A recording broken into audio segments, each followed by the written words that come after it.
Iron Man didn't just start the MCU, it set everything in motion. Welcome to Niche. I'm your voice, Echo. Today, we're breaking down the hidden details that built the Marvel Universe. Iron Man debuted in 1963 in Tales of Suspense number 39.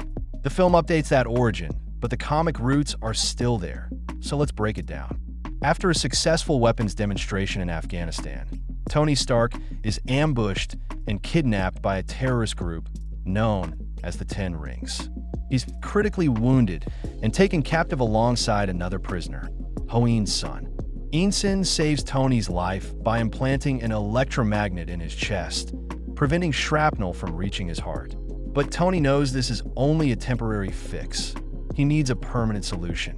The Ten Rings offer Tony his freedom if he builds them a Jericho missile. But he knows they won't keep their word.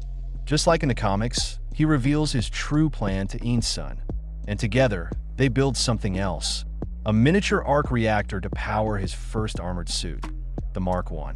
Tony blasts his way out, destroying the Ten Rings' hideout in the process.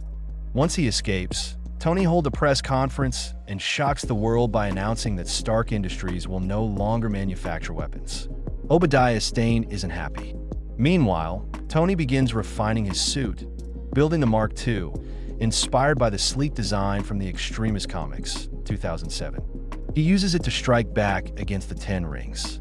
But the real betrayal comes next. Stane travels to Afghanistan and reveals he orchestrated Tony's kidnapping. He steals Tony's old armor and his arc reactor, building a massive suit of his own, the Ironmonger.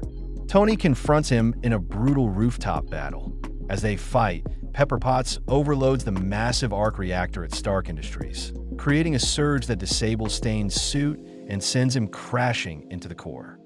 The next day, during a press conference, Tony shocks the world again by revealing, "I am Iron Man."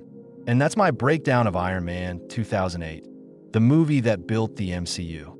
Originally, the post-credit scene was meant to tease the X-Men and Spider-Man universes, but that was scrapped. What do we get instead? The Avengers Initiative, the first piece of a much bigger universe. If you like this breakdown, please consider liking and subscribing to the channel. And drop a comment if you want more deep dives into the MCU's Phase 1. Until then, this is Niche, and I'm your voice, Echo.